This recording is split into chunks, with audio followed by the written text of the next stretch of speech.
Welcome to A Friend of Mine, a series of conversations with some incredible and inspiring women in business from regional and rural Australia. I'm Kimberly Finesse, your host and the founder and editor of Oak Magazine, and I cannot wait to introduce you to some amazing female entrepreneurs who will share with you their experience and knowledge of what it takes to start, grow and scale a successful business. So let me introduce you to a friend of mine. Hayley DeJong's journey from childhood financial hardship to founding a successful mortgage brokerage is a testament to her determination and commitment to overcome the challenges that life throws our way. In her early 20s, Hayley set her sights on a position at Bendigo Bank. She became a persistent caller, reaching out every couple of weeks to inquire about job openings until her relentless determination earned her an interview. Her tenacity eventually opened a door at Bendigo Bank, where she seized opportunities and climbed the professional ladder. Leaving her management position at the bank in 2014, Hayley founded Proactive Finance Group, a mortgage brokerage in Bendigo. The now team of 3 are a trusted financial support crew, specialising in home loans, investment loans, asset finance and commercial finance. Hayley acknowledges her role as more than just a mortgage broker. She has a genuine interest in helping people succeed and seek financial empowerment. In this episode, Hayley shares her challenging upbringing in a lower socioeconomic area to becoming a successful mortgage broker, the challenges of hiring the right team members, and the growth that comes from trusting others to contribute to your business. Hayley also touches on the current state of the mortgage industry, the impact of interest rate rises, and how she's adapting her business strategies to stay afloat during slower periods. Meet my friend Hayley from Proactive Finance Group. Hello, Hayley, and welcome to the podcast. Hi, Kimberly. Thanks for having me. My pleasure. So a friend of mine is all about introducing our listeners to someone I know. Yeah. So let me tell you about a friend of mine that does X, Y, Z. And I actually love to sort of look back and go, well, how did I meet this person? How did we connect? I am going to show you something because you've actually been with Oak for 6 years. So you were with us the first year we launched in issue 2, I believe. I'm going to show you something, which is such great podcasting because no one can see it. I will tell our listeners what it is in a moment. Okay. Can you tell me a little bit about this photo? That's the first night I met Janelle Stevens at your first magazine launch. Yes, so that was issue 2. Yeah. I didn't have a launch for issue 1 because I didn't think to have one, and I thought, well, it's only going to be one and done. And then, it wasn't until someone said, you should celebrate these launches. Yeah. But there was a fair turnout too, Kimberly. Again, in a childhood trauma, I think, of no one turning up to parties. Yeah. So I've always had that fear that, will anyone turn up? Yeah. And, I had dragged my husband. It's the only one he's ever gone to, and I think he stood in the corner. Yeah. But, even invited him along so that there would be at least one person and my sister-in-law. But, there were lots of people that did turn up. And I think that's what I love about Oak is that it sometimes is just that conduit to connect people. Yeah. And I know that you and Janelle have a really close relationship now. It was like love at first sight. Oh. When we met at your launch, we just clicked, and it was great because she was just sort of starting her journey as a business owner, and I'd moved back to Bendigo after living on the Mornington Peninsula for 13 years. So I, being a Bendigonian, I'd sort of come back and sort of disconnected from a lot of people I knew. So I was kind of reinventing my business, even though it had already been going for 5 years. We were on the same path. And you've both even grown together. I actually interviewed Janelle for another podcast that I helped produce. And, you both have grown together in that, you started in sort of the home office as such. Yeah. And then you've gone into shared office, then you've gone into your own, you've brought on a team and you've entered awards and all of that. Yeah. It's remarkable to sit back and watch you actually, both. Thank you. And Janelle and I first took the plunge of employing someone together, and we job shared Nat between the two of us. So Nat worked 2.5 days with Janelle and 2.5 days with me because we were just dipping our toe in the water, and we both needed someone. And she knew this great person, Nat, and she said she'd be perfect for you, and she was already in real estate. So we approached Nat, and she came across, and And then eventually Nat worked full-time for me, and then Janelle employed Jocelyn, who's amazing as well. So, yeah, we've both definitely grown at the same pace. Yeah. Employing your first staff member is such a big, scary step. Can you take me through that step? I know we haven't even started at the start yet, but I think while we're on this thread of, engaging staff, for you, how did you know that you needed someone? Oh, I was drowning with work. So I knew I needed help. And, I'm a mother as well. So you're wearing that hat of parent and business owner. Putting an employee on is really a big step because you're going to be responsible for someone else financially. So yeah, it's a huge commitment, and all of a sudden it's like you've got another child because you're going to look after this other person coming in. But it's that imposter syndrome as well sets in, which you touched on before, and that's the big part of it. You've got to get beyond that and take the plunge, because there is that little voice inside your head going, you are busy now, but in a month's time, that's all going to go away. And if you put someone on, you're going to fail. But it was the opposite. And having Nat come on board really shaped the business from an administration point of view, because I'll be honest, I'm not great with admin. And having Nat come in and just turn our whole office processes upside down has just been a godsend. So trusting the process, trusting another person to come in and let them put their stamp on things has been awesome, and that's definitely helped evolve the business. And it's been a team effort. Yeah. And then you've got Jed as well now, so he's come on. So it's not just the one staff member that you've brought on, you've actually grown that team as well. Yeah. So Jed was a COVID baby. Love it. So during the very beginning of COVID, I was freaking out as a business owner. I'm thinking, no one's going to be buying properties. Everyone is going to be, they're all going to be isolated. They're not going to be thinking about finance and things. And I was nearly ready to put on someone before COVID hit. But of course, that then made me sit back and say, okay, now's not the time. Let's just see. And I was really focused on ensuring that I could keep paying Nat. But yeah, of course, the opposite again happened during COVID, and things just went a little bit crazy. So we put the Seek ad out and we interviewed Jed through Zoom because we were all isolating.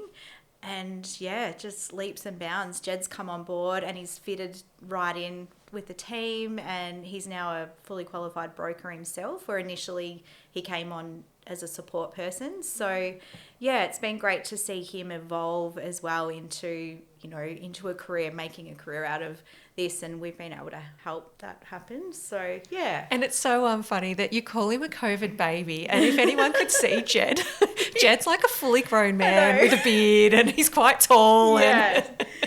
Yeah, I know. But we do see him as a little brother, even though he's big, but he's a bit younger than Nat and I. So which he constantly reminds us that he's he's younger.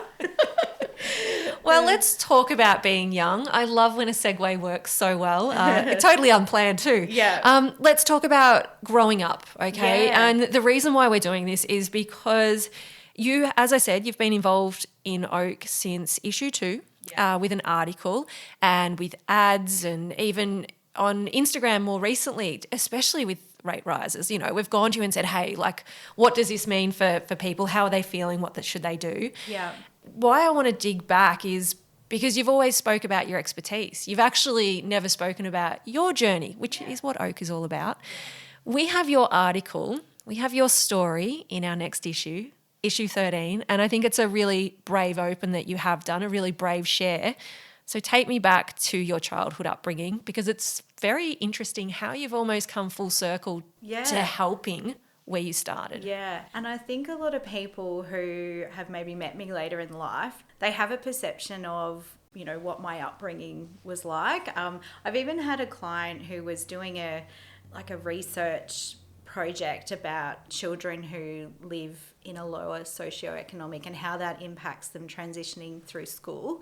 She actually said to me, oh, you wouldn't understand, what that's like. And she wasn't being rude or anything, But I said, well, actually, I do understand, because I did grow up in that environment, and we struggled financially a lot when I was younger, and we lived in, I lived in a commission area through my teens, and yeah, I saw a lot of things and, experienced a lot of things. So I didn't have it easy growing up, where some people probably see that I did.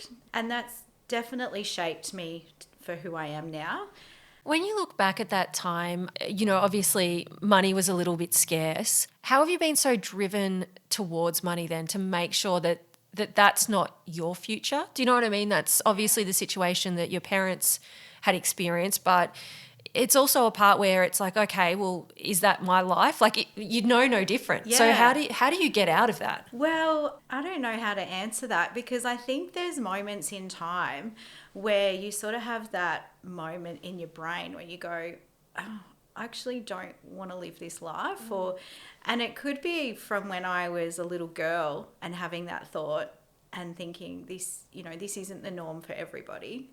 And then being a teenager and realising I'm in this situation and this isn't where I want to be. And then being a young adult and realising I can actually choose to take another path and turn things around. Yeah, I think there's lots of moments growing up through the years, and it was always there that I knew I wanted better for myself and for my family.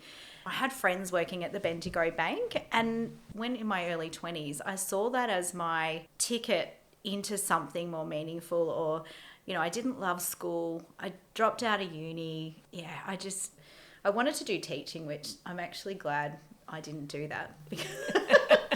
Not seeing what the teachers go through, I think, that wouldn't have been the right job for me. But working at the Bendigo Bank was, my first job where I really felt like I could turn things around. And the bank is like that. Yeah. It's a really big part of our community. They employ, I think they're the second largest employer in Bendigo. I feel like the Bendigo Hospital might have them. But you always looked at them, especially through sort of year 11 and 12, where you're looking as to what you're going to do next, what your job after school is going to look like. And I think seeing that people could progress through there. I actually started in Bendigo on call, which isn't there. It used to be in the old Beehive building back in the day. So I was on the phones, which was perfect for me because I love to talk. So, so that's where I started. But that was just my foot in the door. So I wasn't there for very long. And then I did, sort of move into a branch and then progressed through there. But the opportunities that Bendigo Bank offer, not just working in the branches or in finance, but HR and marketing and training. Like, there's people in there who are just really training other staff. So yeah, it was a good stepping stone for me. Yeah. That was Bendigo Health for me. So coming back from Melbourne, I didn't want to get back into beauty therapy. We'd had our third by then.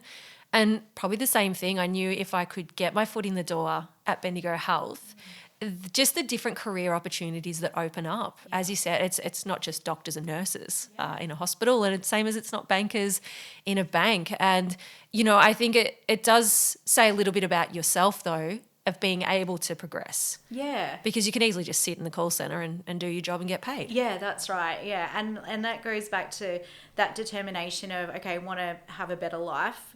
And just seeing those opportunities, but having the people at the bank, my mentors and managers as well, who, would be encouraging and would see that I had that skill set that I could turn into a leader. And I was very driven and I was willing to do anything. Like, I was willing to join committees and do all these things outside of hours, just to progress my career through the bank. And that was recognised even by regional management. That was recognised. And I think it's a good organisation to work for. Yeah.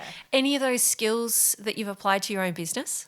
Do you see yourself being driven in your own work? Oh, yeah, 100%. Yeah, definitely. Always, trying to improve the processes. But we are, as a whole, as a team, so we're, we have team meetings and we talk about it. And Nat and Jed run the show here a lot of the time. I just sort of sit there and, which is great to see them flourish and be able to put their stamp on the business as a whole. So I don't see the business now as my business.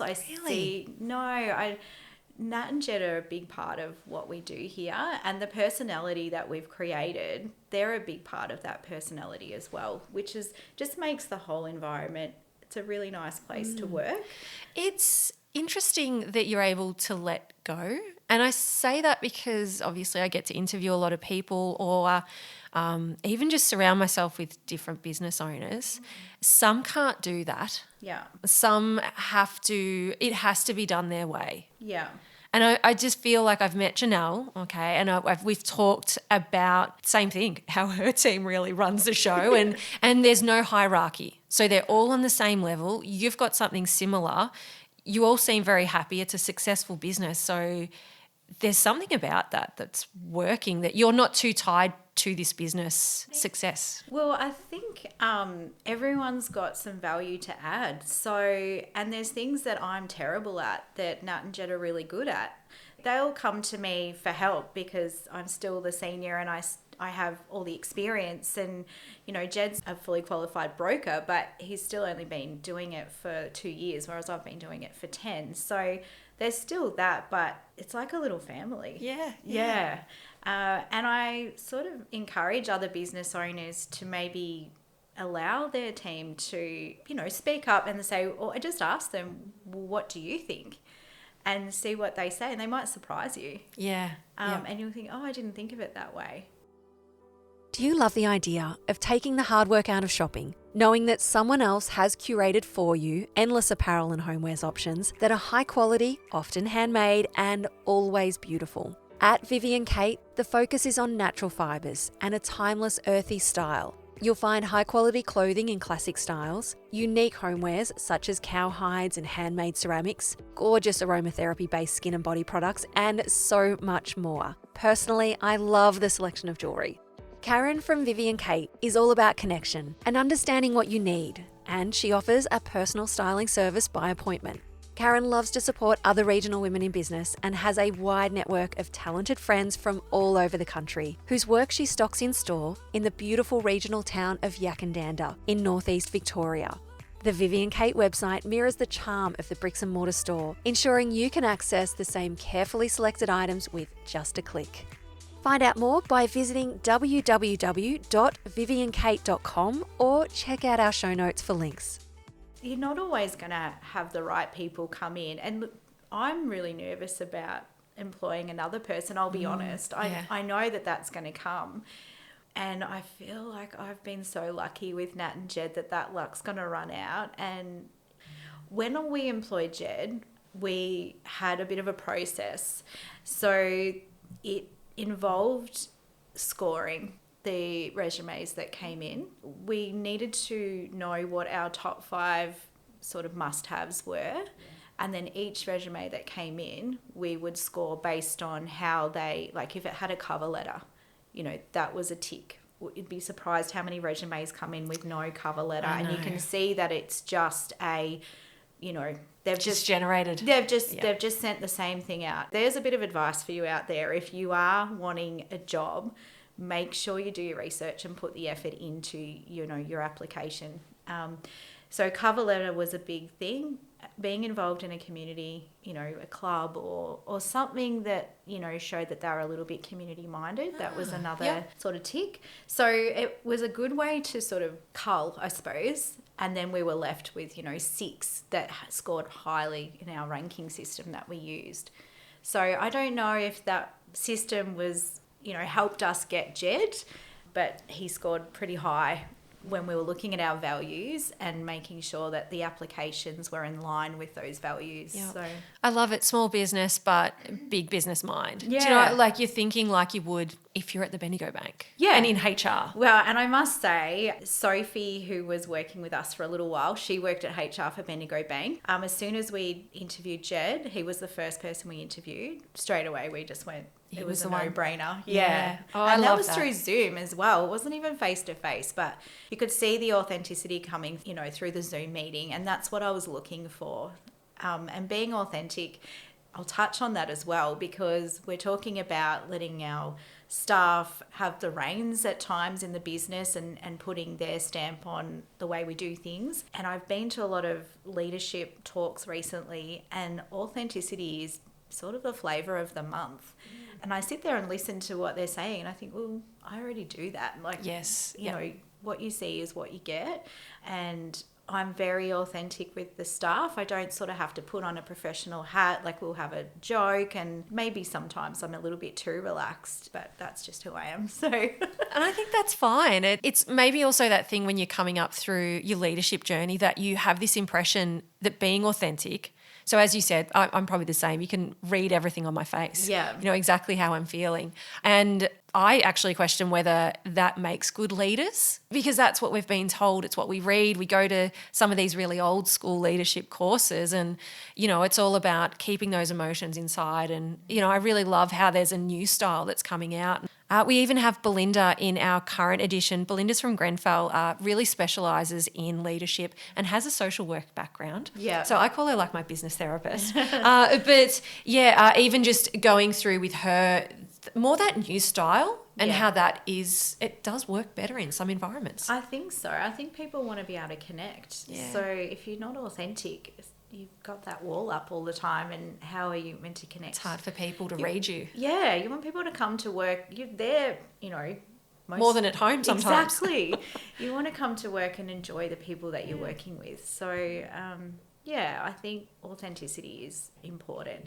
And we flow that through when we're dealing with our clients. So, you know, Jed and Nat, I listen to the way they talk to the clients, and they're themselves and they're having a joke, and the clients really respond well to that, and they feel at ease and comfortable. They're not walking into an office with someone wearing a suit, you know, that they feel maybe a little bit intimidated by. Like, they're coming in and relaxed.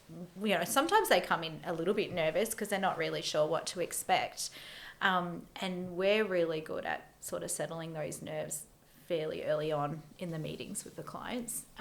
Which you have to. Money is a big thing to talk about. It's never a fun thing, regardless of whether it's coming in or going out. Yeah. 100%. I'm not saying other brokers don't do the same thing, but our point of difference is communication, being authentic, and making sure the clients feel supported. So I know you asked me about if I sometimes feel like a bit of a counsellor. And yeah, I guess sometimes you do. But that's probably a natural thing that comes. I want to help people and I want to make them feel supported. Perfect. Tell me, why did you start your own business 10 years ago? What was the main driver? Oh, look, I want to say the main driver was, you know, I wanted to conquer the world. And the truth is, when I had my second child, the bank at that time, their flexible working arrangements weren't as good as they are today. So my real only option was to work part-time as a teller, and I had left the branch as a bank manager. So my skill set was beyond teller work. So I worked for my cousin, who was a financial planner / mortgage broker. I just did a bit of work on the side for him, and that introduced me into mortgage broking. And I had never really sort of contemplated it before. Mortgage brokers weren't as big as they are now. Yeah, I just had, I guess, a light bulb moment. Oh goodness, I can do this. I could set up my own business. And again, that driven, I can be at home with the kids and be able to work and not have to sort of fit in with what the bank wanted me to do. So that was my motivation back then. And that's evolved. You know, it's been 9 years since I started the business, and that's evolved a lot now, because now I see there's a need for what we do, and it's evolved from more than what it was at the beginning. So has your passion for it grown as well? I mean, it's been, 9-10 years. Some people, you start to feel a bit tired, especially coming through COVID. Like, do you think you've been re-energized at certain points? Like, can you see longevity in it? Oh, yeah, 100%.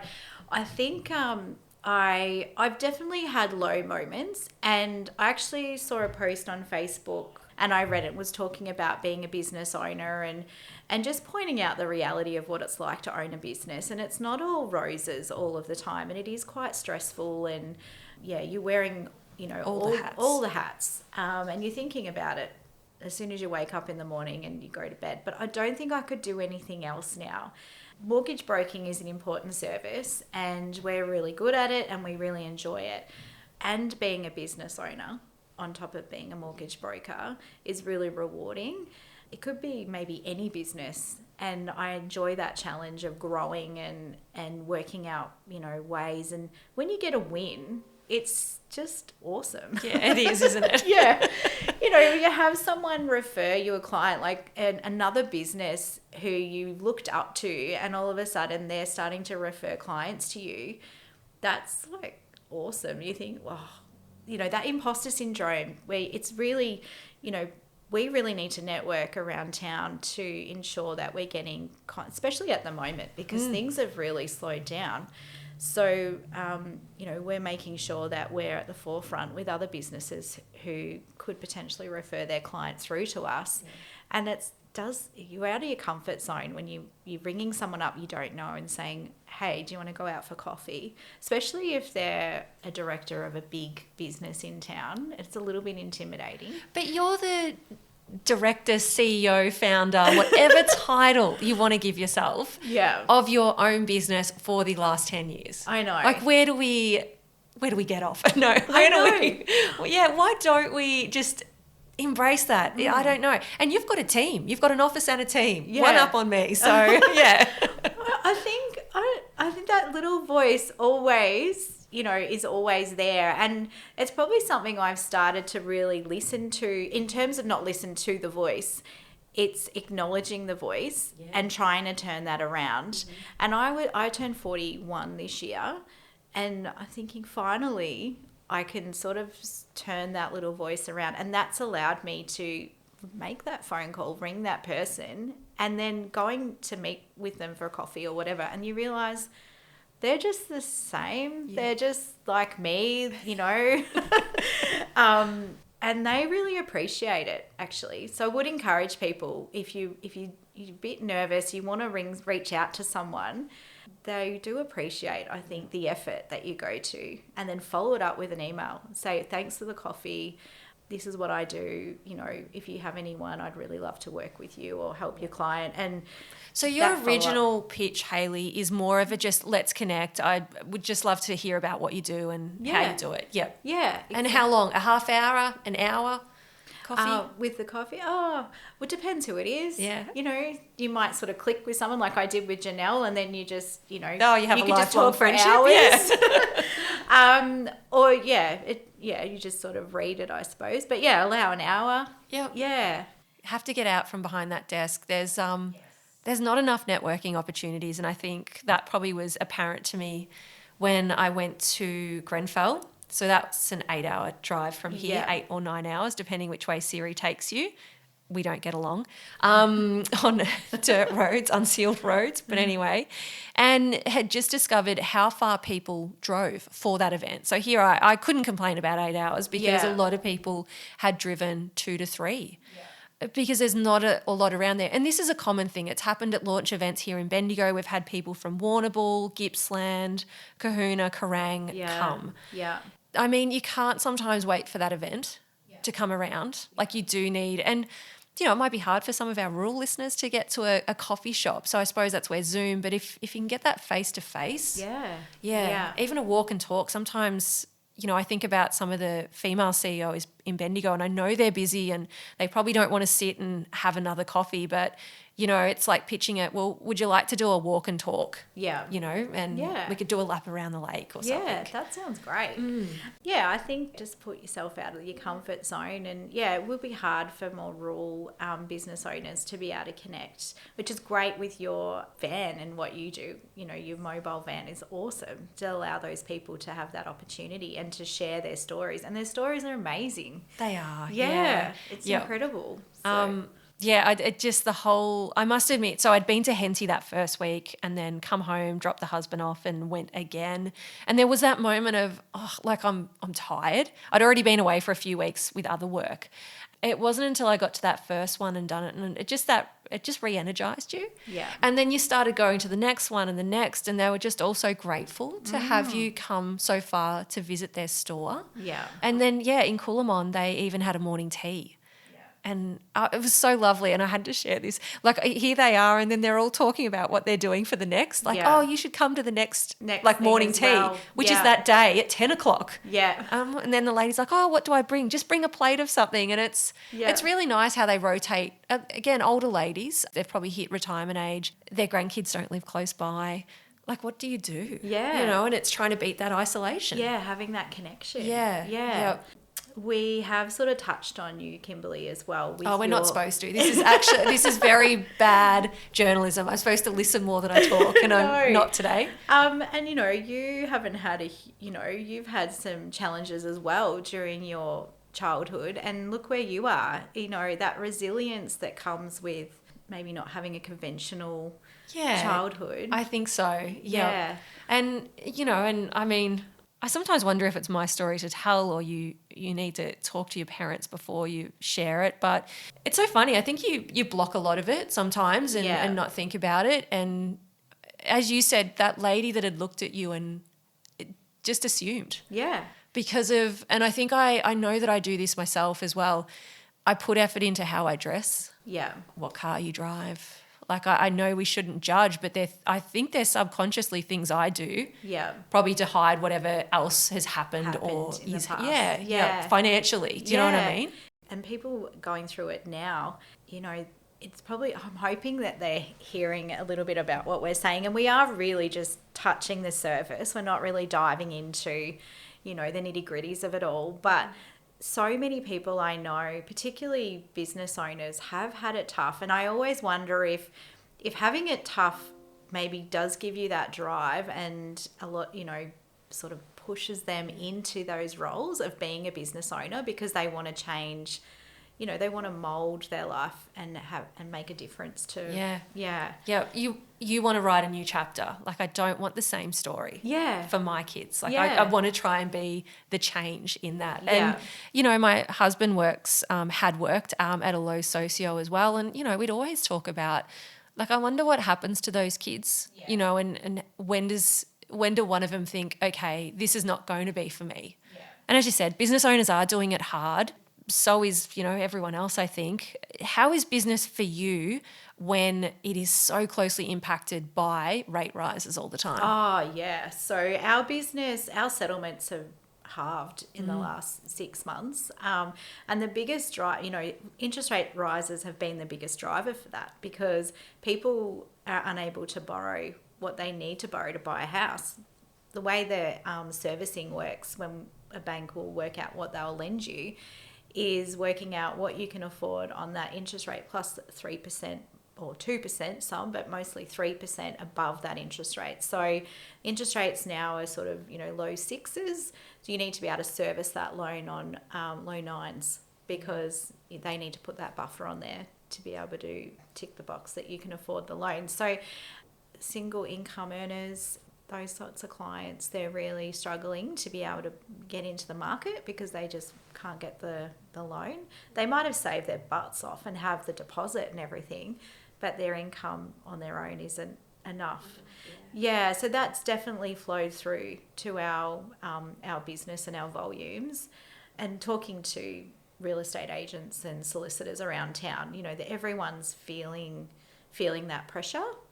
And it's almost just happened overnight. Feels like it. Yeah, we had, you know, 2 years of being frantically busy, and, you know, business was really healthy and really strong, to all of a sudden things have slowed. So and that's stressful, because again, you've got staff and expenses that you need to cover, and that's where you need to pivot and go, okay, well, we need to drive business up again. So what, you know, how can we do that? Yeah.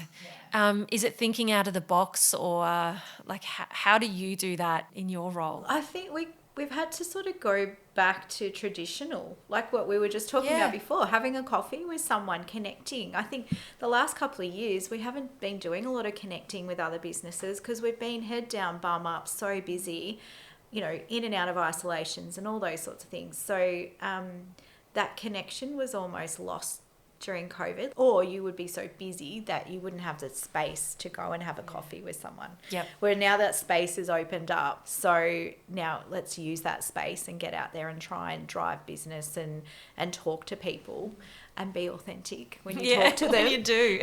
Because that connection, when you're connecting with someone, and you might have a coffee with someone and you might not connect so well. Well, you know, that's not a relationship that's going to flourish. But you might meet someone and go, oh, how awesome is Kimberly? I could just talk to her for hours, and, you know, you might walk away and go, oh, that was such a great conversation. I really want to catch up with Hayley again. And that's where...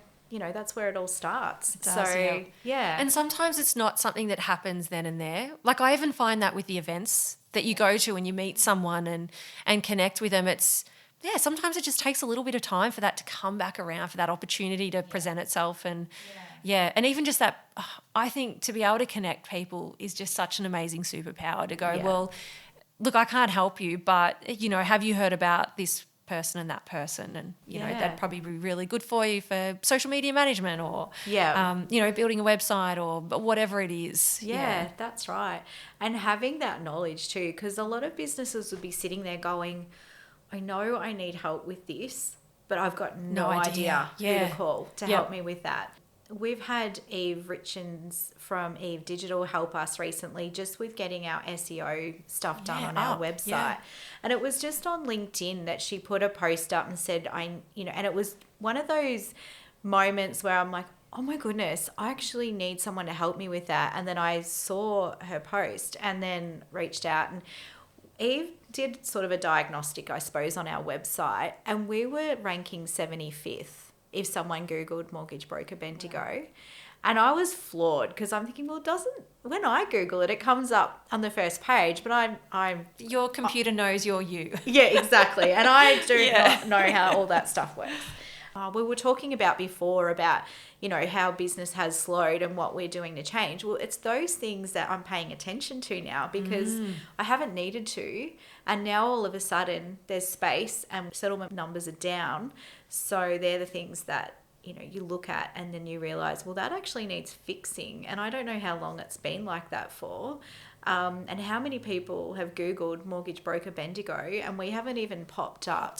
Yeah. So how much business have we, you know, maybe missed out on because of that? Something like that.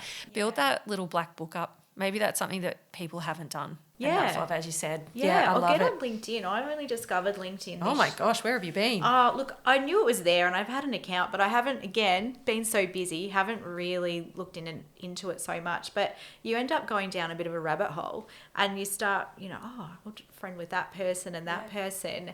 And then all of a sudden you've just opened up a whole network of local people that you never really met before or come across before, but realise, you know, these are all the people that we want to be connecting with to see what they do and hear their LinkedIn story. Yeah. I know. I have a friend and she's like, why are you wasting your time on there? And I'm like, it's actually really good. Like for my business, it fits so perfectly. You know, and sometimes it's not about the mag either, actually. It's more the speaking gigs. And emceeing events and, you know, things like that. And as you said, I just think there's such richness in having connections of knowing, I don't know if that's a journal, but knowing who's who. It's okay to be like that, sticky nose. I know. Yes. So, but I'm still not great on LinkedIn. So have to get you workshopped up. Yeah. So just to start to wrap us up, I'd like to ask a couple of quick business questions. Best piece of advice? Look, it's probably been done to death, but, you know, back yourself and don't be afraid to dip your toe in the water and just go for it. Ring that person. And look, the worst, you know, I have flicked a few emails off recently and I've had no response, but, you know, you just got to sort of go, oh, well, whatever, you know, but it doesn't matter as long as you're having a go and putting yourself out there. And people are busy. I feel like when you say things, I'm like, I'm probably that person. No. No. I don't get back to that, but they're on my radar. Like, do you know what I mean? I've seen it and it's almost like I've catalogued it. Yeah. I'm like, okay, but yes, no, I need to be better at that too. No, but you know what? And that's probably another good point you say. Like, I haven't had a response, but I don't actually know what that person is going through. Sometimes just a quick follow-up. Yeah, exactly. But yeah, that's probably another important thing is being kind to everyone, because we don't know what that person might be going through. You know, we sort of touched on before that we've had things, you know, that we've had to deal with in our childhood that, you know, people don't know about, and people are going through things, and you just need to give... It's interesting you say that. If there's two things I've heard a lot of in the last 6 months, I reckon, even the last 3, it's the sentiment of, if I can get through this, I can get through anything. Yeah. So just in terms of what it's like at the moment and how hard it is. Yeah. And you just don't know what someone else is going through. And I know that's a common thing you would say, but it seems to be coming up a little bit again. As you said, people dealing with life in the background. Yeah, and it's really hard to separate the two. Exactly. But like you said, you know, you might not have responded to an email, but it's not because you don't want to, it's because you haven't had the space to be able to do so. Mine's literally just deadlines. You've got stuff going on. And Netflix. Yeah, so, you know, if you don't get a response back from someone... Follow up. Do follow up. Yeah, I agree. Follow up, or, you know, and then again, if you still don't hear from them, we'll... Yeah, third time they're dead. Dead to me. Yeah. Yeah. It used to be first time. I've stretched that out to 3 now. Third time. Or they've got stuff going on that, you know, that we don't know about. Yeah. So I feel like I should do a podcast episode that addresses all the emails that have come through that I've never got back to, and now it's too late. I feel like it's too late, and I just want to say, hey, I remember your email. I remember your story. If anything comes up, I will get to it. There's a couple of stories around wool, and I just think it's just not the right time. Like Christmas isn't a wool time for me. It's a maybe next year, mid next year. Yeah, write a to-do list and just try and cross it off. Yeah, absolutely. So that's best piece of business advice. What does success mean to you? That's a sort of an evolving thing, I think, because, you know, early on it's, you know, working in around the family, and success for me was to build a business that's generating income while I'm at home with the kids. But now it's so much more than that, and it's not necessarily financial, although that is a big part of it. You want to be making a profit, but just having that service there and a space where clients can come in or the staff can work, where it's a happy space. And if you can get the balance right, then and I definitely haven't got that balance right yet. So I'm still working on that. I mean, 10 years ago, Hayley's, like, the marker of success was 6 figures. Yeah. Do you remember all the books? And there was, I think they're still around in terms of the courses you can do, but I'm probably a little bit the same. It's more than just the money. And it sometimes has to be when you're a small business. There's got to be something else that's driving it, whether that's flexibility or purpose or being able to make a difference and having that skill set to do it. Yeah. I love having those moments, you know, with a client or someone and talking to them about, you know, finance or whatever, and just seeing their shoulders relax and, you know, they sort of lean in and they start asking questions, and you engage them, and you know that they're actually getting something out of this. More often than not, thank you so much. I had no idea about any of this. And that's really rewarding. And that's where the need for having a mortgage broker comes into it. Yeah. Mortgage brokers are writing 70% of home loans in Australia. Wow. That's incredible. Yeah. I think it's the service, though, as you said. So what are some other traits that a mortgage broker brings that maybe someone else doesn't? Yeah. So there's recently been a survey that's been done with ANZ about, you know, they've interviewed a lot of clients and sort of gauged what they get out of their mortgage broker. And the top sort of 3 things was mortgage brokers help improve financial literacy.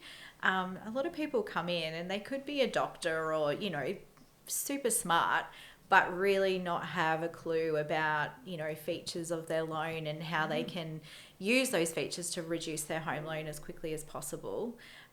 So having a broker they can sit down and have those conversations with, who are really experts, because we deal with it every day, you know, that's really important to them. And the other thing too is, you know, realising their potential of what they can and can't do, and being a trusted advisor. So a big part of what we do is is not just come in and do that one transaction to buy a property. We want that relationship to continue. And we have so many people ring us who are just ringing for advice, and we're happy to provide that. So they see us as, you know, like an accountant or a financial planner, as someone they trust that they can confide in and seek advice from. Life-changing decisions too when it comes to, a lot of them are big financial investments, but, you know, and also the small ones, you know. Yeah, 100%. It's a huge, and especially at the moment, like people wanting to sell, but they don't know what they can borrow if they want to buy something. So we're getting a lot of that. I want to put my house on the market. How much can I borrow before we sell, so I know what I can buy? So things like that, you know. Yeah. I love it. Well, you have name dropped throughout the podcast, but which is good. It's what it's all about. But I will formally ask, if you could tell us about a friend of yours, who would it be? I've got so many. I'm not bragging, but I think being in business for 9 years, you do develop sort of connections with small business. But I mean, Eve, you know, I did name drop Eve before, but she's, you know, new to being a business owner, but I think she's one to watch, and I think she's very authentic. Yes. You know, you speak to Eve and, you know, it's not just business. Like when she came into here, it was business, but we just started talking about some travels, and then she was emailing me links of where she'd been, like near where I'd been, and so a whole other conversation, which wasn't even business related, started. So it's nice when that happens, when you find that relationship with someone. Yeah, and that's that connection again. Like, it's so important. It is. Yeah. Love it. Well, thank you so much for inviting us into your office that I've just been told you're only here for today and you're out this weekend into something new. You've got the scoop. We've just bought our own office and we'll be moving in a week. So congratulations. Thank you. So exciting. Another milestone. I know. It's as I said it before, it's incredible to watch yourself and Janelle. Yes. I think because it just reminds me of just those early days of Oak. You brought us together. You were the connection. The party did. If I didn't come to the Oak launch, I would never have met Janelle. So thank you. My pleasure. Bill's in the mail. But yes, thank you so much for being a guest. No worries. Thanks for having me. Now, before you take off with all that inspiration and knowledge, we'd love for you to leave a review on our podcast so that we can continue to amplify women's voices in the media. And if you have any questions, or you'd like to celebrate a win, you can always connect with us on Facebook and Instagram at Oak Magazine AU. I'm so glad we've met and that now you know a friend of mine.